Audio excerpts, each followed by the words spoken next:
In New York City, we estimate that there are approximately more than 1.3 million family caregivers.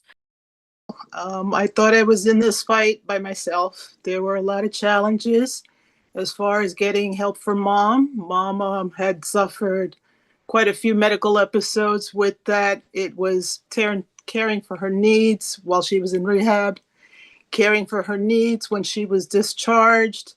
And it was just so much that I felt like I don't know, I felt like I was drowning. I'm the primary caregiver for my 91-year-old grandmother and also a long distance caregiver to my 70-year-old father. And I would say, even as a social worker, receiving emotional support and being reminded that I'm doing the best that I can has been incredibly reassuring. Here I am, the chief program officer who oversees a caregivers program, yet being served as a client, I had to step back and allow myself to receive. That's when we found out about Hamilton Madison House. We called down there, got signed up, and then they told me about all their caregiver stuff.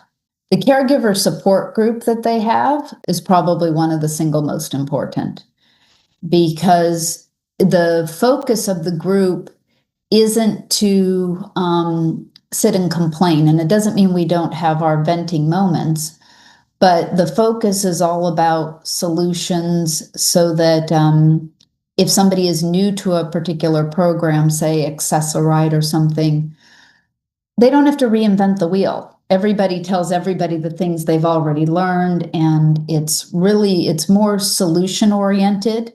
These caregiving programs offer a wide variety of services and supports that help family caregivers navigate their journey with resources, strategies, and plans to ensure that long-term care is in place for the person they care for. Our work, and that of our community partners, is to help caregivers self-identify and access services prior to moments of crisis. So when a crisis hits, the caregiver is already prepared and has information, tools, and a plan in place on how to face that crisis.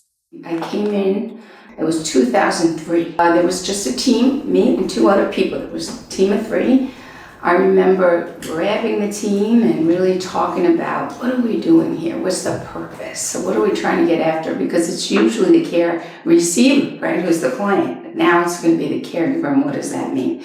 Well, who's a caregiver? Like, how do you identify as caregiver? Most people, they're in the role and they don't even think about it that way. So part of it was, am I a caregiver or not? Part of it was, this is what the services are. Part of it was helping people to start to understand there was an emotional health and wellness component to this. That was super significant to me and to the team. It took a little while to develop that in conjunction with some of the tangible services. And then we would talk about resources. I've been saying this probably from day one. What I saw right away were people, when they finally started calling in for service, they pretty much were very overwhelmed at that point. Most people wanted tangible service like the respite, individual respite, which is home care, that is in spurts to give a person a little break. It's not full home care. Most people would say, all I need is that. Just give me, even if it's 1 day a week. But we knew that if we could slowly have people understand there is an emotional support component here. There's a family dynamic that's here. Our family of origin, culture, all of that's playing an impact in how this is working. So often you'd hear, there could be 4 kids and one is stepping up for various reasons, and there's a lot of feelings about that. And so we didn't try to sell that immediately. We would start with, okay, you want respite, we're going to set you up and with some individual respite. And we would make sure that worked out well.